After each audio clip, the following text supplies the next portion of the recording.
So often what we end up having are these pro women spaces led by women that hate men, or these Mm-hmm. pro men spaces led by men that hate women.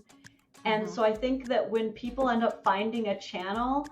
where one sex gives a shit about the opposite sex without hating their own sex, it Mm-hmm. feels good. It feels good. They're like, finally. But I guess in my head, I always thought if two people have a child together and then they split up, then they just equally see that child. And Mm. it just is split fairly and in a way that makes sense. Yeah. How little I knew. You know, a lot of people say, I don't know what to talk about. I don't know what I'm passionate about. And I'm like, well, if you don't know what you're passionate about, talk about what pisses you off, which sounds like what you started with. That's good advice. That's actually good advice. Yeah, I am passionate about what pisses me off, so that's for sure. Hello, awesome human. Thank you so much for being here for another episode of the Be You Get Paid podcast. This is Amy Taylor, and seriously, I really appreciate your ears and eyeballs if you're on YouTube. It's really humbling to have so many people listening to the podcast, sending me messages. If one person gets a takeaway from a topic discussed here by the experts I'm interviewing, that is all I'm here for, and I really appreciate the love. So, on to today's episode. In a little over 2 years, Lauren, aka the Dadvocate, so catchy, I love it, has grown a following of over 2 million people across all social media platforms, advocating for equal shared parenting and healthy relationships. Now, the USA in particular is in a pretty dismal state of fatherlessness in the home, ranking worst in the world internationally. The myth is that fathers don't want to be involved. The facts is that deadbeat dads, in quote marks, make up only around 5% of all fathers. Now, Lauren is also a living masterclass in being a successful content creator. Why would I say that? Well, she has grown a highly engaged audience to a point that the opportunities to monetize it are being thrown at her everywhere. But she hasn't had to sell out to anything that she doesn't like or use herself as a product or service or anything that doesn't align with who she is and what her values are. She has poured her time, energy, heart, and soul into raising awareness about something that she genuinely cares about. And as a result, she recently quit her job to make it her full-time focus, which in turn means she can have greater impact and make a real change in the world. And we discussed this at great length in this episode. Now, just a quick personal note. Not long after recording this episode, Lauren posted something on social media that hit me right in the guts. So I sent her a personal photo in response to let her know how I felt about that. And this exchange proves how intimately Lauren knows her audience and their pain points. I don't think she has studied marketing, but it seems to me that she's a natural. If you want to see these photos, they're on my Instagram at Amy Taylor Says. Just swipe through the profile photo for this episode for the Dadvocate on my grid, and you'll see what I mean by these photos that we exchanged. It was awesome. I loved it. Anyway, I hope you enjoy this one. It's sadly super relevant for the world we live in, but hopefully that means it's helpful information. And for anyone out there trying to do the blended family thing or the step parenting thing, please know you are doing great and you are definitely not alone. Okay, let's get into it. Yeah, I love your setup. It's great. Thank you. But I don't want to waste good chat, so that's why I've hit record already. But so good to meet you. I've been following you probably best part of a year.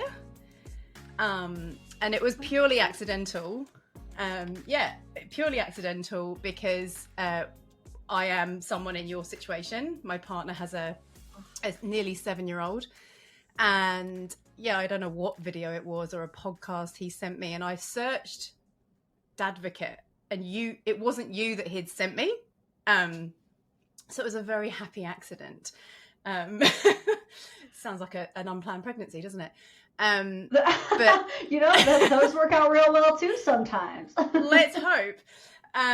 But you've just, I don't know your full story, which is what we're here to discuss. But you tell me, because you've got what 200, and I'm just looking at your YouTube, 231,000 subscribers on YouTube, similar number on Instagram. is it 1 million on TikTok? I actually just hit 1.4 million on TikTok. Snowball effect. That's the biggest one, is the TikTok. Yeah. That's where I started. Mm-hmm.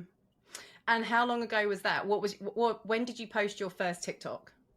How long ago? Still remember the exact day. It was August 21st of 2021. Holy moly. So just over 2 years ago. Yeah, and I truly did not expect any of this. To give you an idea of how clueless I was. The whole reason that I wanted to make a TikTok to kind of vent about stuff was I had seen my husband making TikToks. I was never even on the app. And I was like, wow, babe, you're getting like 250 views per video. Like, you're famous. I was so impressed. I didn't know. Yeah. And that doesn't even mean 250 people. Like, if you're completely clueless, which is fine. I mean, the people that spend no time on social media, I'm kind of jealous of. But truly, in some ways, but it's a necessary, I don't want to say necessary evil, because I think people are fundamentally good, and we're going to get into that with your stuff. But it's, 250 views is not necessarily 250 different people, but it's nothing to be sniffed at. If you're doing something that's impacting that many people, or that, half that, and they've watched it twice, that's amazing. And it's everything I'm about with my podcast, with my brand, with the coaching I'm doing. Like, you're just one of these voices out there that's kind of the voice of reason in a topic and a narrative that pops up on social media far too often. And the comments on hang on a sec, I need to back up.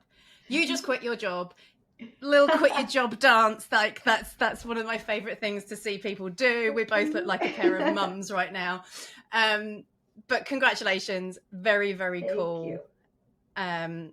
And we will, now let's rewind. So 2021 August, so 2 years ago, what was the first thing you posted on TikTok? Can you remember? Yes. Yeah. The first thing I posted was just a 3-minute long, unedited, uncut tangent about so many of the things that were pissing me off about family court. I was like sitting on this moniker of the Dadvocate for like 2 weeks. I was like, I'm gonna just make this anonymous account where I can get some things off my chest, and one day I'll use it. And then there's just this one day that I was like, I'm just gonna go in the office and get some things off my chest. And I didn't even know like how the caption system worked. I didn't know that you could go in and edit your captions. So I just like left it in TikTok's hands, whatever it thought I was saying. I didn't know how to edit anything.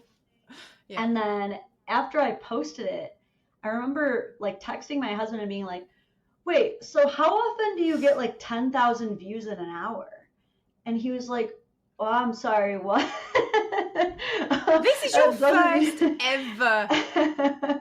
Wow. Yeah. And then I've been told, I guess I haven't been told, but I remember reading somewhere once, and I can't find this information again, but I believe this to be 100% true. But I read somewhere that your entire TikTok algorithm is based off of the success of the first 7 videos you post. And there are some people who theorize that if you don't take off in your first 7 videos, or you don't hit a stride, delete the whole account and start over. And I don't know if that was part of the foundational success, but after that first video that did pretty well and is now at like 500,000 views, I just started answering other questions that people had. I think the very next video I had was me responding to the question, well, wait, how can you have to pay child support on a child if you've proven that you're not the biological father? And I was like, oh, I'm happy to explain these things because no one ever lets me talk about this.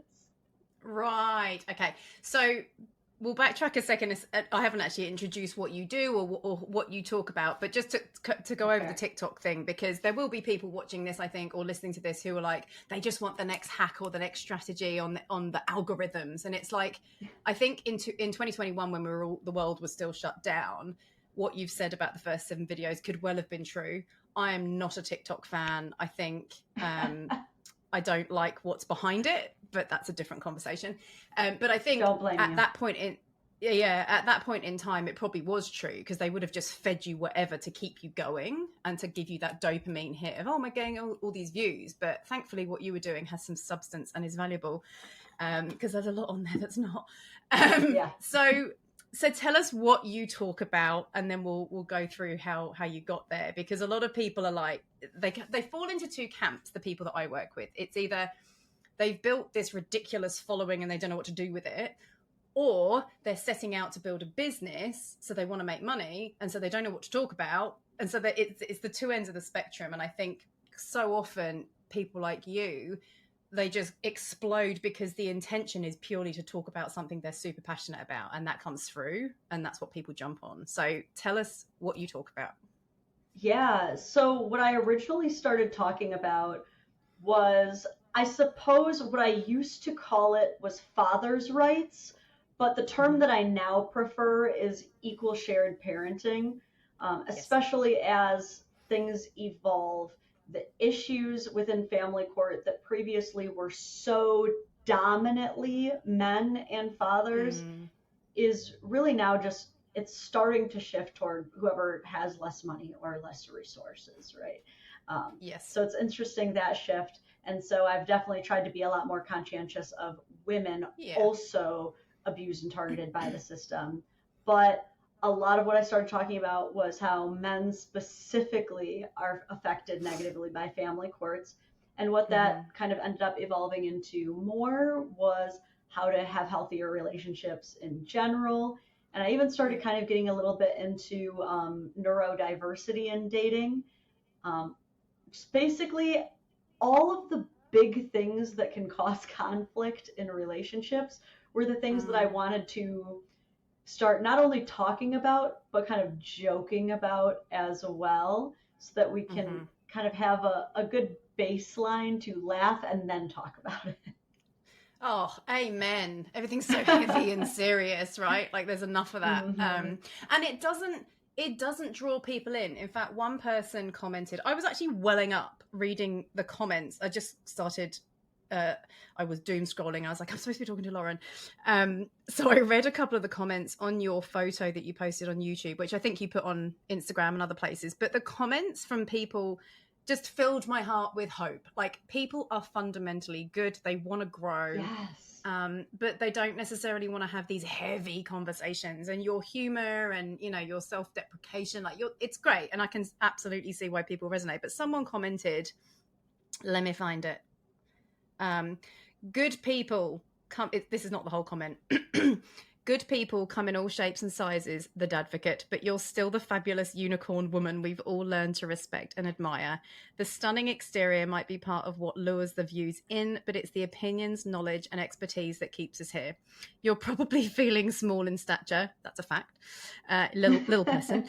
But you're giant in all the ways that matter for us, your fans, and I hope you can spread your thoughts and ideas far and wide. Hope you get the recognition and following that you deserve. It's sorely lacking compared to the good you do, but please take care and stay safe. Like, there are hundreds of comments like that on your content, and like, that's the why, right? That's why you do it around a job and probably hustle late nights, and like, it's amazing.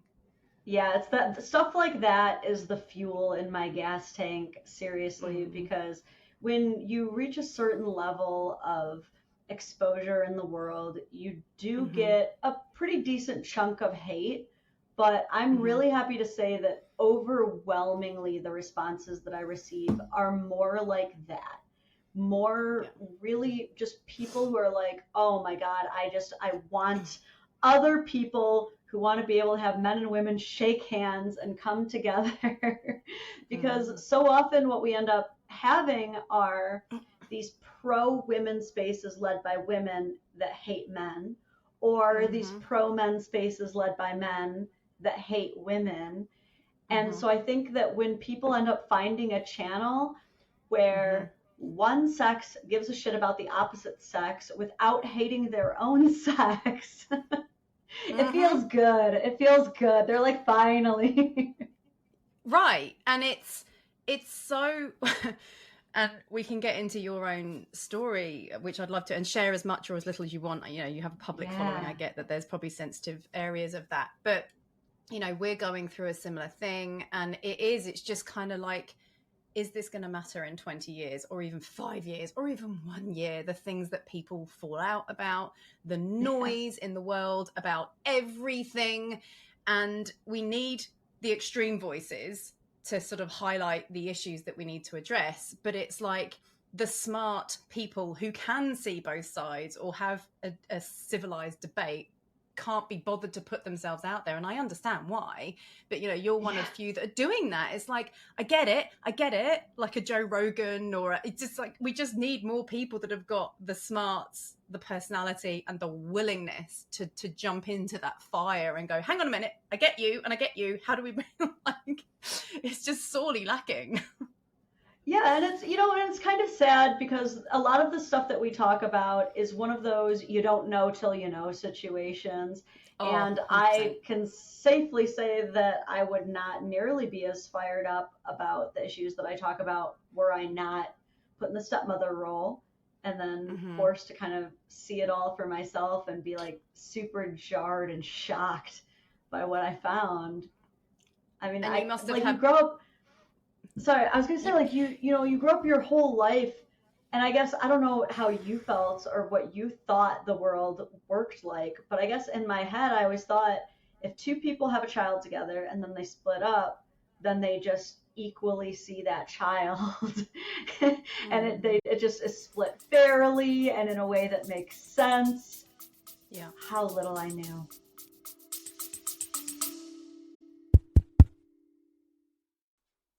Now, are you someone who has swallowed the orange pill and going big on Bitcoin? If you are considering putting an amount of money into this world-changing asset and are feeling like you won't sleep at night without a little one-on-one guidance, you are in the right place. Look no further than the incredible team of amazing humans at the Bitcoin Advisor, who I've had the pleasure of meeting in person a few times now.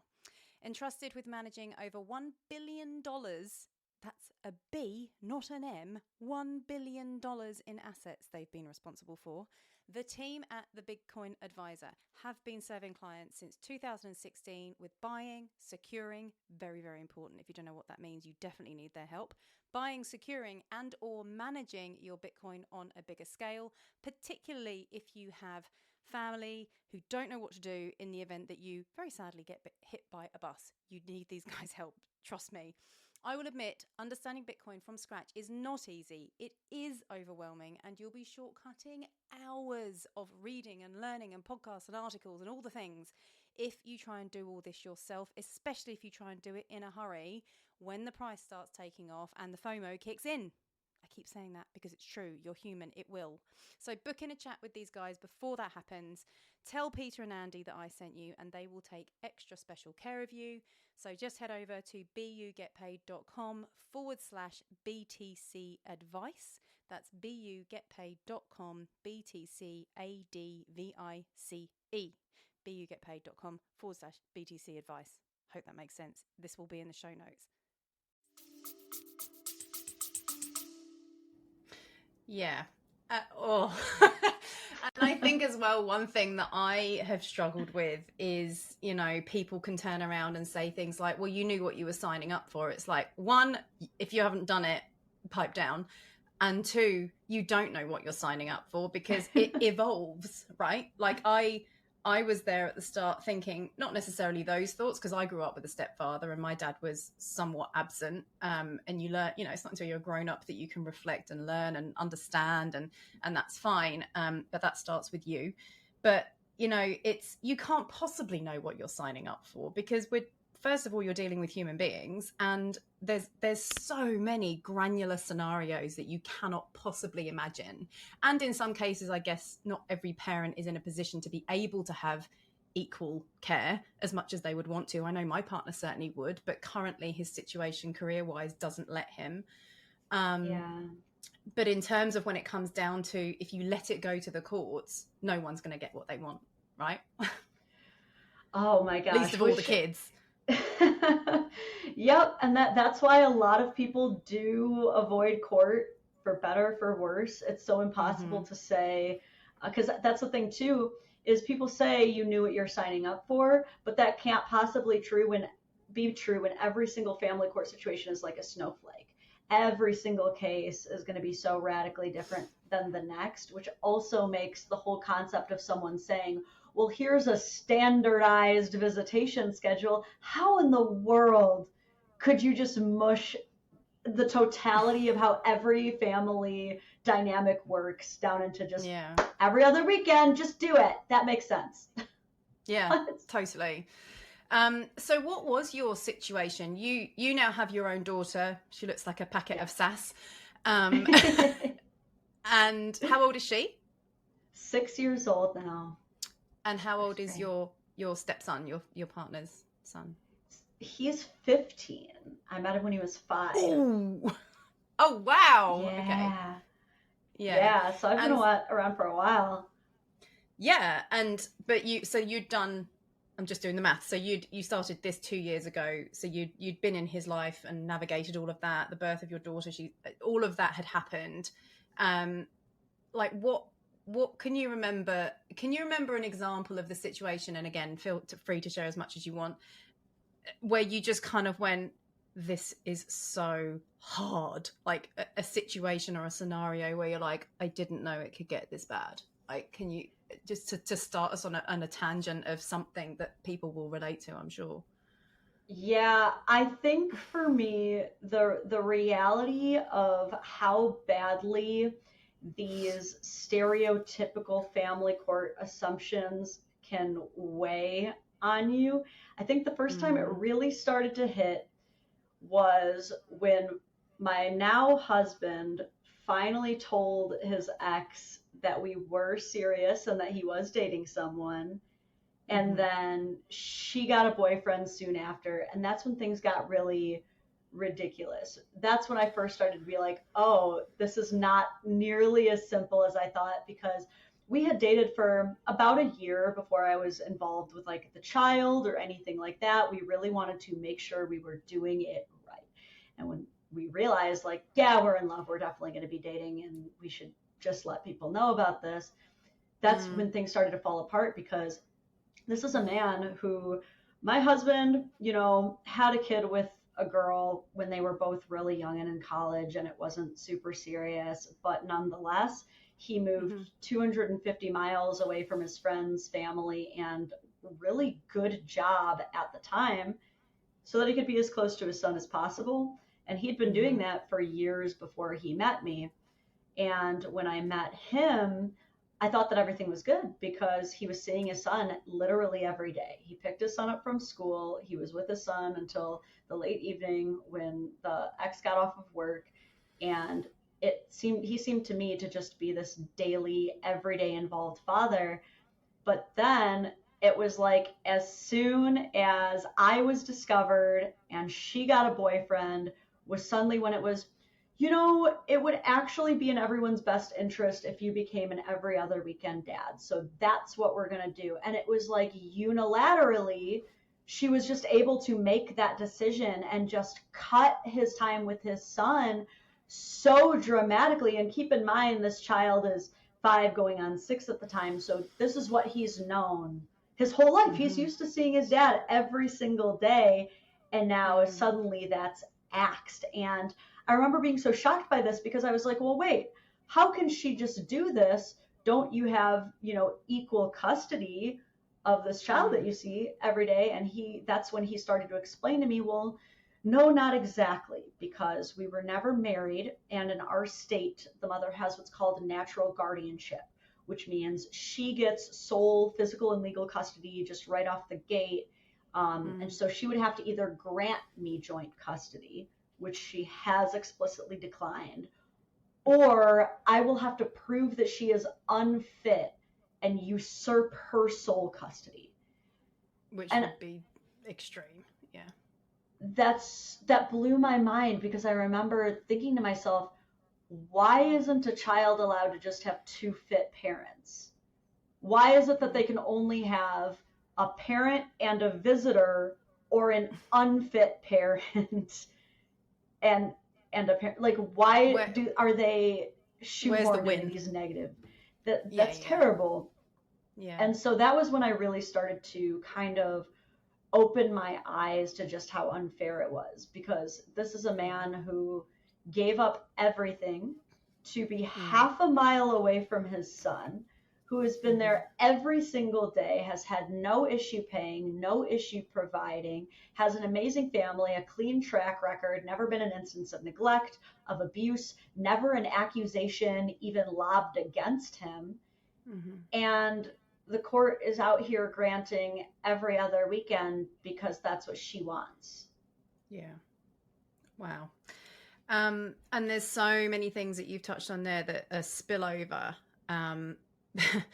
The thing that you started with there was it fell apart when she discovered that you were in the picture, and she got a boyfriend. I don't know if those are exactly the same timings, but you think, shouldn't that be the point where it gets easier, because everyone's happy, everyone's got a healthy relationship, and they should be happy. But now it's harder. Surely all I've ever cared about is I want this kid to see his parents happy. Now, I grew up with my father in another country, and that's ironically now what the situation we are in. And that's been in full transparency. I've been driven to that. We're in Australia.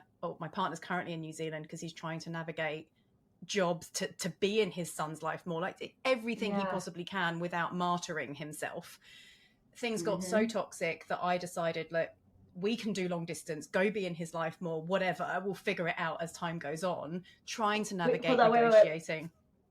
We were long distance for the good first year, I would say, and then for another maybe half year to 8 months or so after that, we remained long distance after even becoming serious, because I was on one side of the state, he was on the other, so it's probably a little bit closer than you.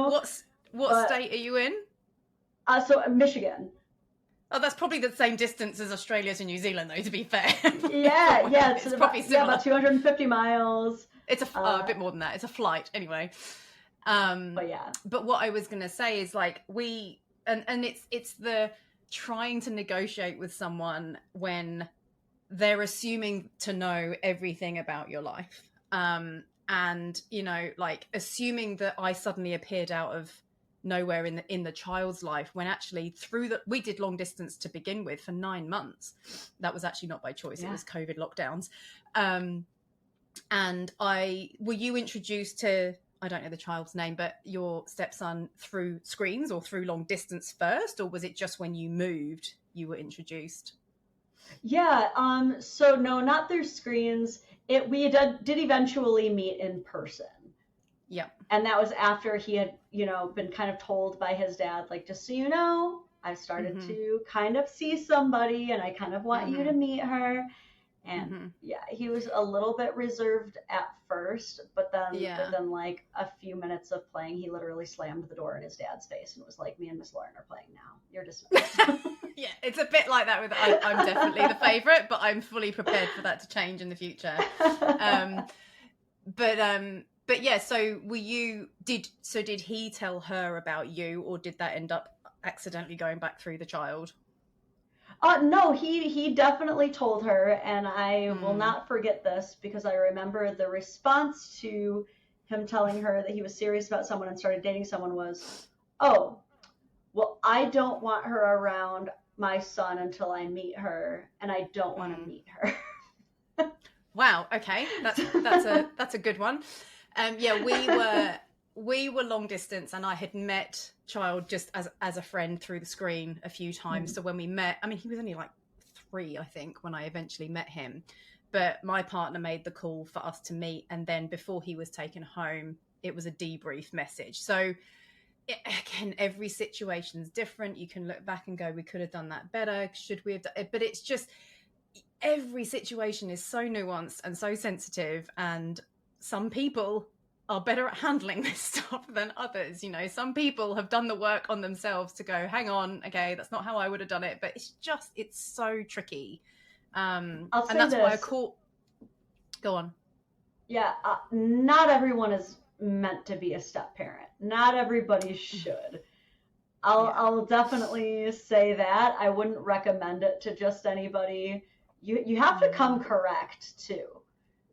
Yeah. You know, you have to know that you are entering these people's family essentially, you know, Yeah. as a new introductory person. Mm. And it can be frustrating too, because in my situation, I really Mm. tried so hard to make sure that I did introduce myself appropriately to everybody. You know, I tried to meet her. She obviously did not want to for a while. And so I eventually ended up writing a letter and saying, like, hey, this is me. This has got to be weird, right? Like, no little girl Mm. dreams of sharing their kid with some other lady one day, and no little girl Mm. dreams of becoming a step parent one day. But, you know, I was like, I don't want you to feel like I'm trying to replace you. Like, I just want to Mm. be an ally here. I Mm-hmm. did not get a response, but, you know, I tried. I Yeah. definitely tried. You can only do what you can do to sleep at night, right? And be good with you. And that's what I've had to keep coming back to as well. Like I've had the opposite in that she would rather talk to me than him. But when she does, That it's not happens a about lot the too. child. Yeah, it's Oh, not about the child. It's about let's how much we can discredit him or attack him, and it's like this is not getting us anywhere. So I've kind of stepped away from that opportunity now until things, because I just have a belief that it's like I don't know how long it's going to take, and it may never happen, but the two of them need to be able to at least communicate before it looks like you're the peacemaker or you're the go-between, or the child sees that their parents just can't do it. It's like, okay, I personally have come to the conclusion, like, I'd rather support him as much as I can, and yet mum and dad aren't friends, but you can talk to me if you want to. But, you know, and he's got these little dreams that come stay in mum's house, we've got a spare room, and I'm like, I don't think mum's gonna want that. And we've just started being really honest with him, like never ever discrediting her or talking badly about her, but just being honest with him, like, this sucks. I wish it was different, but you know that I yeah. love you, dad loves you, mum loves you, the dog loves you, like everybody loves you. We just don't love each other. That whole cliche conversation. But it's just, I think we don't give them enough credit for what they understand, because they've got no baggage at this age. And so we're just trying to be as transparent as possible. Yeah, and that's so interesting too that you mentioned that when she did want to talk to you, it was kind of in hopes of like almost turning you against your own partner, because Getting an I hear ally. this from a lot of women in the stepmom position, and that's certainly something that was attempted when we finally did. She did agree to a meeting. Was the whole meeting seemed to turn into a, well, like, this is actually why you should break up with him Yeah. discussion. You just don't see it yet. I know And I better. was kind of like, Yeah. Yeah. yeah, it was just Yeah. that was a whole thing. And so much like you, I was like, okay, well, this is not something I want to be involved in, because there is a word for that, and it goes multiple different ways, and it happens very often in co-parenting dynamics. But the word, I don't Mm. know if you've heard of this, is called triangulation, which is usually Yeah. between three people, where two of the people are kind of turning on one of them.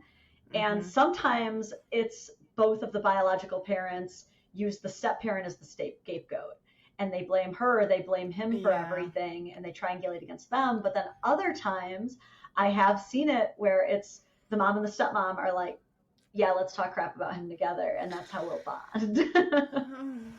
Yeah. Not It's us not an though. no. No, and again, this is why everything you're doing is like it. I love that, and we'll get into what you do officially in terms of your lobbying and your campaigning, I guess, is or advocating. But is your intention more with your content to just help people get along and stay out of court, whilst also trying to get fairer results from the court for those that can't? Is that kind of the overall mission? Like I said, it's so hard sometimes, because every situation is so unique, that there are some Yeah. people that I would recommend, like, actually what you have is really good. I think that you can keep working on this without ever taking it to court. And other Mm. people, I'm like, you should have been in the courthouse yesterday lawyered up. Like, you've let this go on Yeah. way too long without getting a memorialized schedule or memorialized paperwork set in stone. This is just too chaotic. So Mm. as far as how do I want to encourage someone any sort of way? Not No. necessarily.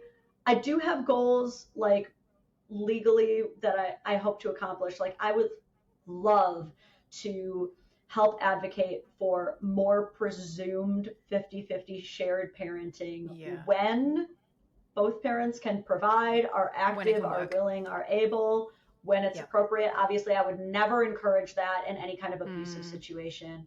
I want to see the decriminalization of delinquent child support. So no more license suspension, no more losing your driver's license and occupational license just because you're a few $100s behind in child support. We're all in debt. We all have debt. None of us lose our driver's license for the majority of our debts that we have, right? So that's a consequence where you are, is it? If someone defaults or is behind on child support, they lose. I mean, how is that helping? That's here in Michigan, $400 is all you really need to be behind on to just have your license cut right off. And then not only, you know, are you unable to drive, you now have to pay another couple $100 to have your license reinstated. So it's well, how do you get to work mind. If you need your then need your that's nuts. It's not only the driver's license either. They'll take away your fishing license, they'll take away your hunting license. You can't fish, you can't shoot deer, you can't own a business. And it's like, that's extreme. What? And that's just and that's if you get lucky. They could just send you to jail too. And then really, how do you pay your child support from jail? I don't know anybody who's paying for their kids' college through ramen packets, personally. Well, and this is the money conversation, right? Which is a big part of what I talk about. It's like there's either a taboo around money or, you know, and everyone's struggling to a degree. You know, everyone could do with more money. But the irony of the child support situation and, you know, what you've just described is probably more extreme than here or New Zealand or the UK, which are all similar systems. You know, generally speaking, after a breakup or a separation, one party, and in most cases that I hear about, it's the men, but not always, has suffered and they're trying to rebuild their life. And again, the system just, it's keeping people slaves, you know, like if like my partner, for example, he sold his house because he absorbed the mortgage on a second house that she lived in. So she's got a mortgage-free home, very nice. She creates income by renting rooms out in that home. This is all before working, and the child is now at school. And it's like he left his job to get a slightly less stressful job because the whole thing was like he just needed some time out. And he came here, she went overseas for a while, and it was all like, okay, let's let the dust settle. We then find out that through child support, his child support is based on his previous salary. So potential income. Potential income. And it's not like he's slashed it and is doing, you know, he's not stacking shelves in a supermarket, but it's a chunk less. And so it's like, hang on, well, so where is it factored in that, you know, close to $500,000 of mortgages were paid off in the separation? That just doesn't come into it, you know? So the same formula is applied to someone who's paying $300, $400, $500 a week in rent with a dropkick who's just disappeared and isn't working. The same formula is applied to that situation as it is to his. And I'm just like, this is so screwed up. And again, I'm not completely demonizing the other party because the system supports it. Like, there is no incentive for someone to work or create anything of value to contribute when the system can just be milked, and he stays in jobs, he's paying income tax, he's trying to start a business, he's doing everything he can. He's given up one job and gone back for another one to be like, it's like, where does this end? That is one of the assumptions that drives me crazy about family court is when a man takes a cut in hours or a lower paying job so that he can have more time available for the child. The first thing that happens is he is accused of only doing that so that he'll have to pay less child support. Yeah. Disgusting. And it's just, that one really irritates me. And that was something that my husband was accused of in court. And the part that pisses me off the most about that, because he was accused of this simply when filing to modify for a memorialized schedule. And the big thing that he was fighting for was adequate summertime, because his ex was literally only going to give him every other weekend all summer break long while we live half a mile away. So this teenage boy was only going to see his father all summer long, every other weekend. So of course we were fighting that, and we did fight against it. But that was one of the big accusations her lawyer made, was, we know the real reason that you're doing this. We know the reason you're trying to get out of child support. And it's like, oh, so she must not have sent you the email that we sent her where we said, hey, just so you know, we're never going to go for a decrease in child support because all we care about is the time. We have that email saved. It's right there, plain as day, that we sent your client.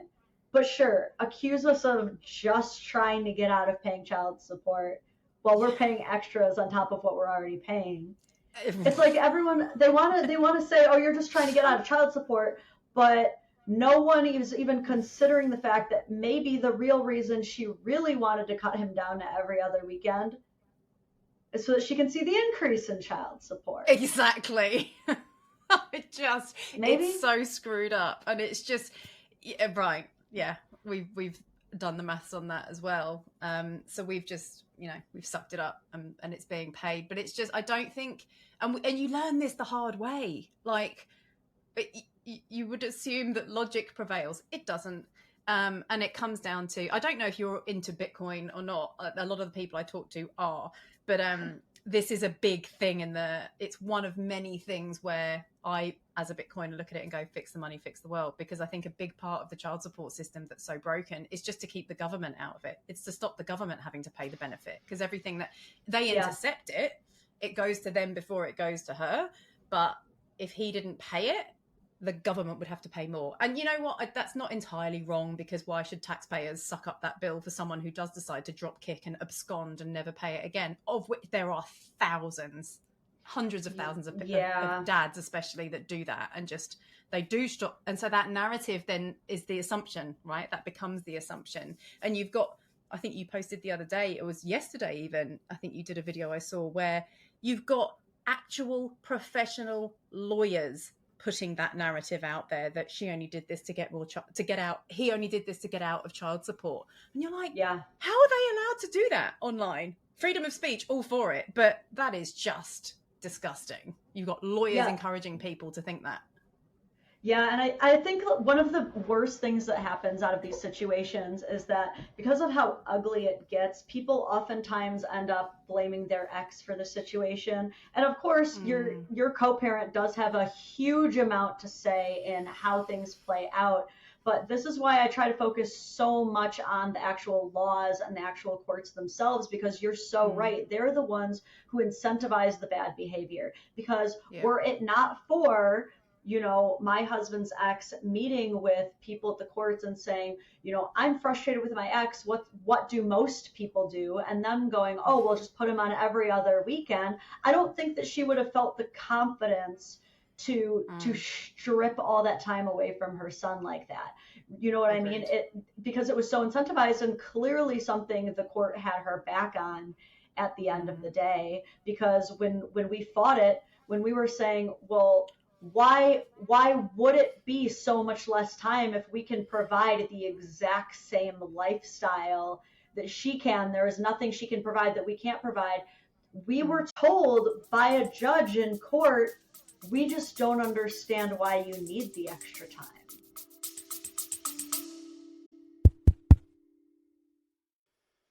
So, what does it even mean to be you and get paid? Well, in short, it's embracing the opportunity available online to earn a living around your life, and not the other way around. I'll give you a moment to let that sink in. Ready? In other words, to build your own dreams instead of someone else's. And for me, it took the sudden and unexpected loss of a very close family member back in 2013 before I took that kind of cliche statement seriously. It was a line in the sand moment where I decided I was going to do whatever I had to do to build something of my own, to find freedom from the unfulfilling world of commuting and corporate slavery for good. And that decision put me on a completely different life path. And I can tell you from experience that it is even simpler to do today than it has ever been before. So if you've been inspired by anything you've heard on this podcast, nothing is stopping you from doing the same. When you learn to turn your existing skills, knowledge, passions, and interests into income streams online. And if you don't believe me, check out the episode number 18 with my long-term friend and mentor, Stuart Ross. And we're not talking about some half-assed part-time side hustle here, my friend. I am talking about drastically changing the way you think about and earn money in today's modern world. So sign up for Modern Wealthy, our 7-day fast start training series, which includes a downloadable ebook and your best life blueprint. And I will be there to cheer you on with monthly coaching calls and give you a bit of a kick up the bum. So head over to bugetpaid.com/launch. That's bugetpaid.com/launch.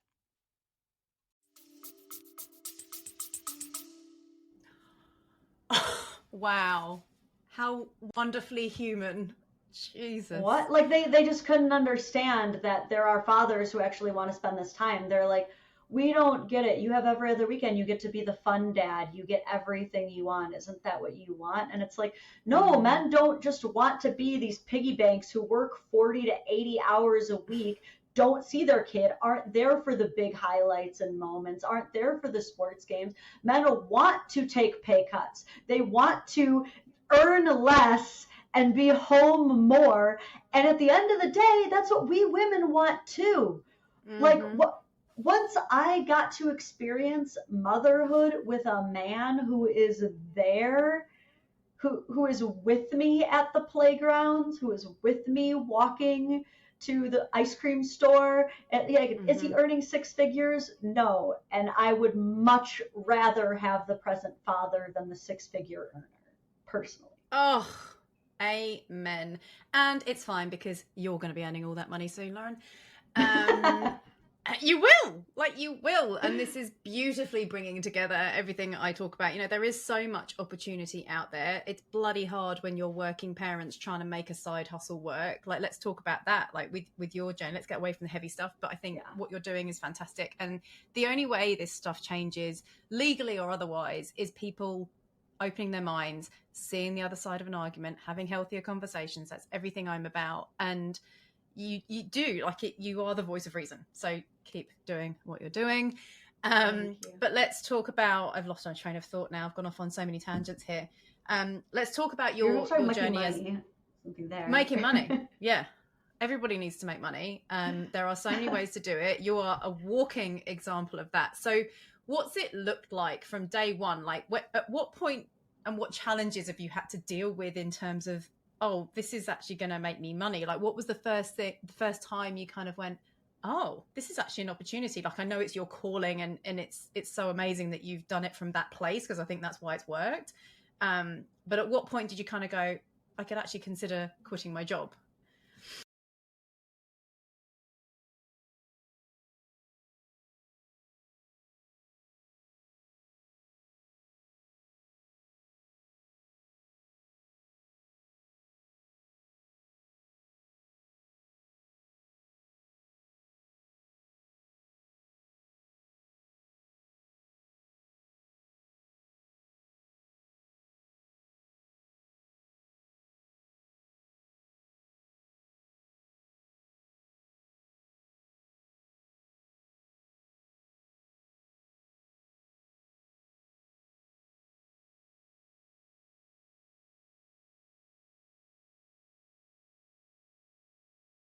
Well, it's funny because it really took a long time before I really saw any money, because I blew up on TikTok in a really crazy way. I think I hit 100K in like a month.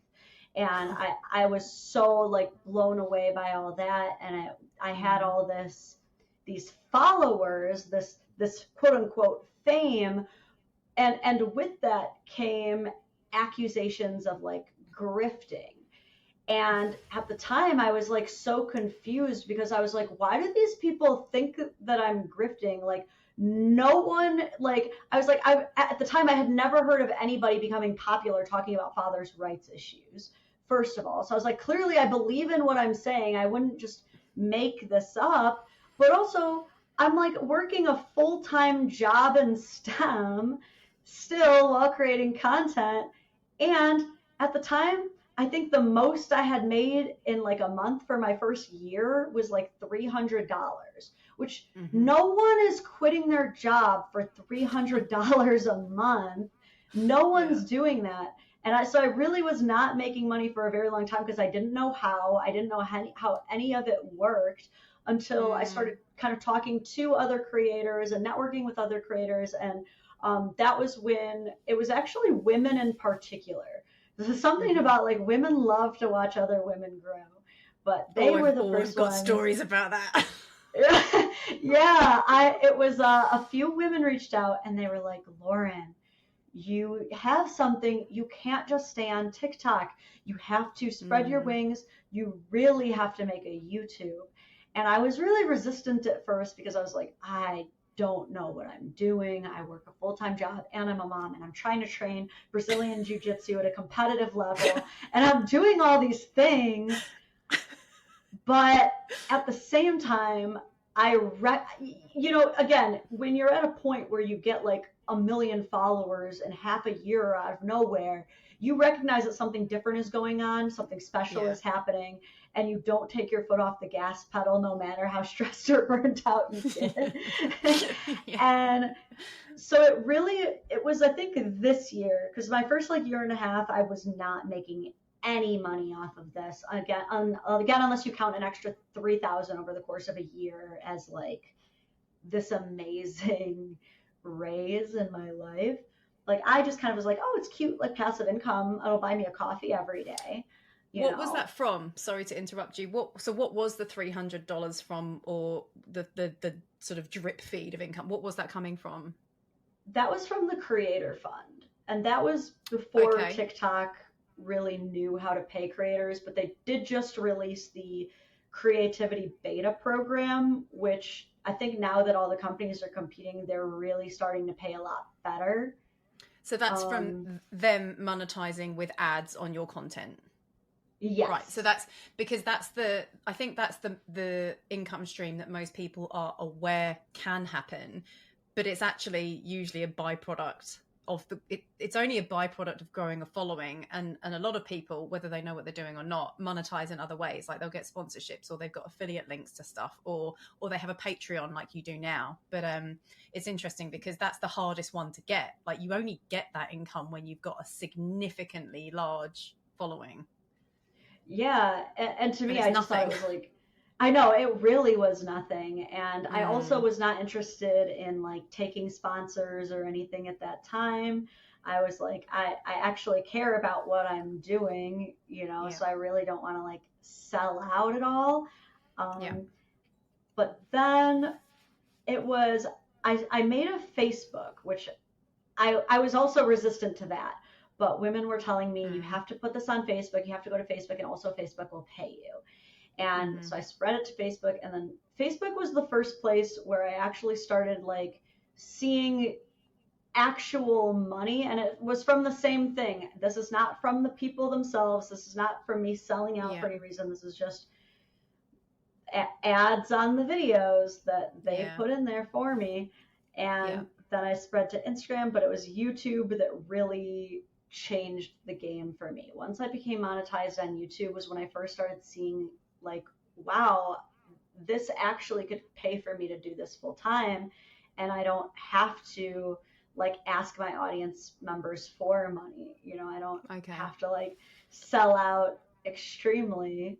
But of course, now I'm a little bit more open-minded to the occasional sponsor that I really, really like, just because I've now learned you can't be a full-time creator without occasionally doing ads. You just can't. Yeah, and I don't think people have any concept. I got nothing in terms of organic audience, but I've seen it on people I've worked with, and you see it on yours and other big creators. Like the entitlement people have, like, can you please add timestamps to this video to make it quicker for me to watch? I'm like, okay, it's another hour's work, but sure. I'll just do that for free. And I think when you get to the point that if you haven't monetized any other way, you should have no qualms whatsoever. And you're going to have to, because you are now full time, right? You can be available to those who want access to your time. And, you've created that value up front. 2 years is not really a long time in the grand scheme of things. So I would definitely encourage you to drop any sense of guilt or selling out. You're not selling out. You have earned it. Oh my God. Yeah, I know, it's so funny. And now I really don't feel bad about it because I currently only have one sponsor. I vetted the heck out of them. I actually like their product. My husband loves their products. And, because of this, I'm given the opportunity to do it full time. And what I really love about this is now I can travel to these different Capitol buildings across different states, and I can actually meet these senators, meet these legislators, and use the unique voice that I have that has the ability to articulate these issues in, as you would say, reasonable ways to where I think people will actually listen to me. And so I really, in that regard, I don't feel bad for making this my full-time job because I'm doing what I always wanted to do. I didn't just want to rant into a phone. I wanted to change the laws. Right. And that's, gorgeous. Love it. Love it. Like, you actually want to do something good with it. And I think we're just living through a really interesting time where there's a lot of people that want to do that. And we also live in a world where people are being censored. And again, I asked you before and then cut you off. Are you a Bitcoiner? Are you into Bitcoin at all? I have never Bitcoined. Okay, that's fine. We can talk about that another time. But what's interesting is, whatever you believe in, that's again a separate conversation. But the whole censorship, freedom of speech issue, what you're talking about, like I hope it never gets censored. I hope you never get shadow banned. But again, you're talking about laws. You're talking about approaching governments, and in the States, there's all these different governments. We have that here too, where if they don't like what you're talking about, you might find that happens. So I'm glad you're on multiple platforms, but I'm hoping that Bitcoin banned. comes into your life. Really? For what? Yeah, I got banned on TikTok once. I got permanently banned for like 12 minutes. It was that's how quick TikTok moves. It was so shocking. I remember being at work, and it was right after I made a video making fun of Andrew Tate. This is what took me out, was I was making fun of Andrew Tate, and they took it down, and then I went to sign in, and it was like, hey, you have been permanently banned. If you think that this is a mistake, you can appeal here. And I was like, appeal here? And I remember just kind of being like, hey, not too sure why I'm banned because it didn't give me a reason. I was like, but if you could please not. And then, like, within a few minutes, I got an email, and they were like, okay, you're unbanned. That's so funny. That is literally TikTok. That is what TikTok is. It's like a platform on crack. That would have taken you 2 weeks with YouTube. That's so funny. Yeah, I'm definitely one of the lucky ones, though, because I have seen other accounts. God knows what they've done. But I've seen accounts get banned at like 3 million, 4 million. TikTok doesn't care. Oh, none of them care. None of the platforms care. So, one of the things I hope you're doing somewhere is building up an email list, or, is encouraging people into a newsletter or something like that, so that you have direct contact with the people, you own your audience a bit more. Because you're in multiple platforms, you've got that contingency, but it's awesome. So, and now you've got a Patreon, is that right? Yes, I started that probably about a year ago. Mm-hmm. And what do people get in there that they don't get from your free content? I think the coolest thing is the exclusive merch. The merch is actually really cool. I kind of I did come out with a really cool logo for it, and I'm very proud of what people are getting. People love their hoodies and t-shirts that come with it. The other big thing is like early access. So whenever I'm about to release a YouTube video, they get to see it days before everyone else does. They get to see it as soon as I come out with it. And so do they get your time? Comments. Yeah, that's another thing too, is like I'm extremely responsive to my patrons. I literally just message everybody back as if they're my buddies in a text message thread. Yeah.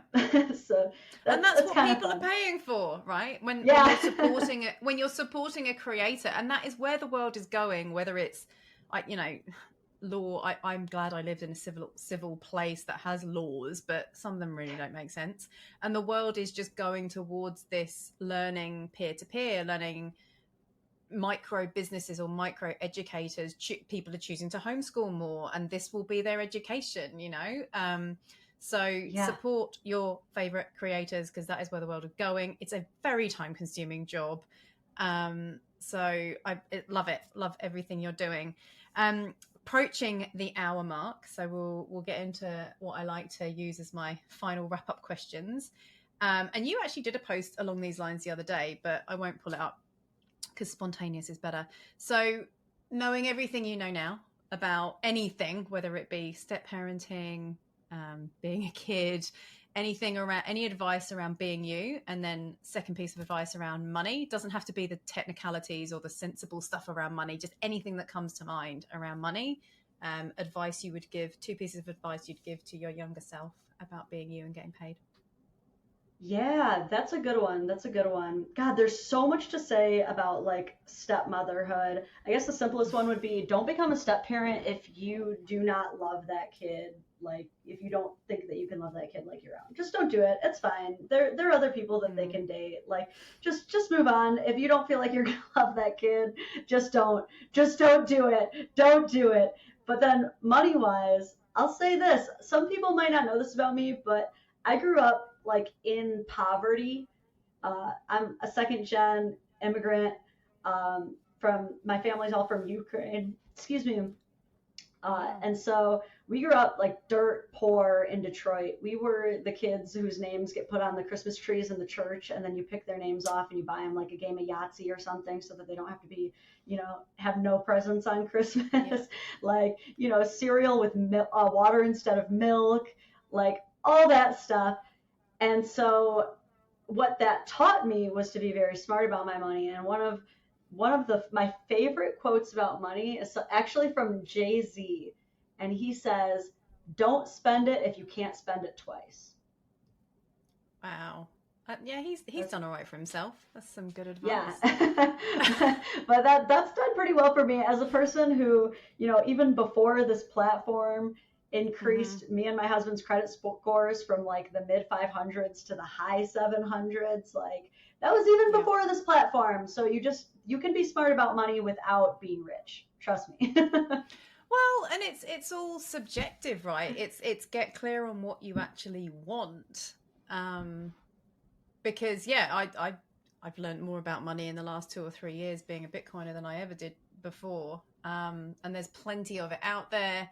And people are sort of starting to wake up, I think, to the different ways you can create it for yourself, but also what's worth spending it on. Like I'm hoping that creators, especially in your niche and across the board, are just putting that message out there that, drop the ego. What's important to you?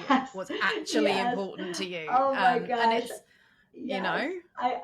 I have to tell you, this was so funny to me. So a few months ago, back in June, I was actually invited onto like Fox News for their prime time hour to talk about my partner shaming series, which is when usually women post embarrassing things their husbands do to shame them online. Painful. And sometimes it's innocent, but there's a lot that's not. Yeah, and I was so excited to talk about it, and I got to do that interview. It was great, and that was like such a big interview. But I remember watching this TikTok of a lady who was like, "Yeah, I'm doing my first local interview." So it's just a local news station. I'm not trying to like undermine it, but what she starts going into, and she goes, "And I had to spend so much on this. I had to buy a new suit. I had to get filler. I had to get Botox. I had to have this done. I had to have that done. And I think in total, I had to spend about $2,700. And I was just complaining about this to my husband. How unfair it is that when you're a woman on the hamster wheel, you just have to do this and this." And I'm watching this, and I'm like, "You spent $2,700 on a local interview, and I went on prime time in an outfit that I bought from the thrift store." Mm-hmm. Yeah. You didn't have to do that. There is no hamster wheel you had to run on. Well, it is subjective. Maybe that's you know, who knows? You never know someone's situation, but you're right. And I think the thing I'm always trying to get to with people is just like figure out what your baseline is. Like what, I don't know if you did the maths first before deciding to quit your job. And I love, by the way, as a side note, I love the fact that you quit your job on good terms. Like you loved what you did. And for some people, I quit my job on good terms, and hopefully not, but I'm sure I could always go back to a job if I needed to. But you know, it's that there's a lot of content out there in my space, especially, that's like, quit your job, fire your boss, fuck it, like, just, and it's like, don't need to be like that. Like, but going back to the girl that spent $2,700, it's like, you know, what is it actually going to take for you to do that? Because when you actually sit down, do the maths, decide what's important to you, it's probably not as much as you think, you know. So yeah, I mean, and that's my other advice to you is you don't have to spend a lot of money to create content. You just have to be honest. Like I would not encourage anybody to go into content creating if their end goal is money and followers. If that's your end goal, just don't do it. Just don't. There's other business models you can. I can vouch for that, because I've done other things that have made me plenty of money. I got bored and now I love creating podcasts, but there's no money in it yet. It's a lot. It's a journey, right? Like the money comes when the people with the money out there go, oh, they're getting in front of a few thousand people that we need to reach. So yeah, it is a longer journey. There's plenty of other business models you can get into if that's your goal. You might get bored after a couple of years because it doesn't give you a huge sense of meaning, but you're being rewarded now for something. You know, a lot of people say, I don't know what to talk about, I don't know what I'm passionate about. And I'm like, well, if you don't know what you're passionate about, talk about what pisses you off, which sounds like what you started with. That's good advice. That's actually good advice. Yeah, I am passionate about what pisses me off, so that's for sure. Yeah. That's so cool. No, I'm glad that advice is resonating with you, because it's a big one for me. So many people, especially when they're in that first stage, like, I want to start a business, I want to quit my job, who's my niche? And I'm like, I'm gonna steal clearly don't know what. Yeah, if you don't know what you're passionate about, just get out there and talk about what pisses you off, because it will pay off eventually, and you're an example of that. So thank you so much.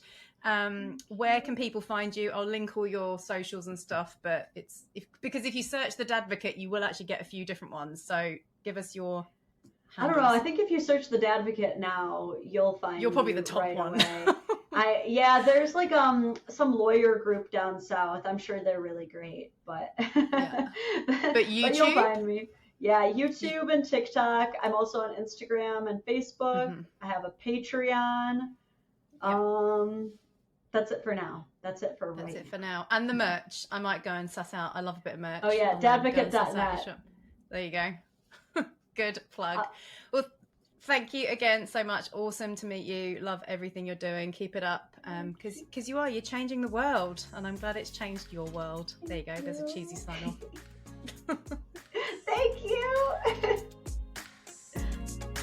Hello, my friend. As someone who's not the best at finishing the things they start, thank you so much for making it to the end of this podcast. I hope you found it helpful. Maybe it piqued your curiosity on something new, or even just made you smile for a few seconds. If any of those things apply here, then all my regular tech challenges and tantrums are well worth it to get this to you. If you heard anything at all that you think could help just even one other human being, there's a couple of things you can do that I would really and truly appreciate. Firstly, you can follow or subscribe wherever you're listening. On most podcast platforms, this is usually just a case of hitting a follow button or a plus sign on the main show page. This means you'll never miss an episode, which is hopefully a win-win for us both. Secondly, if you're feeling really generous, you can leave me a 5-star rating or review wherever you're listening. And lastly, feel free to share an episode with a friend on social media with any thoughts, feedback, suggestions, or even criticism. It's okay, I can take it. Just tag me using the handle @AmyTaylorSays to make sure I see it and can thank you personally. Any or all of these things genuinely mean more human beings see and hear these conversations. So again, thank you for being here and helping me with my mission with Be You Get Paid to help as many people as possible know themselves, know money, and be happy.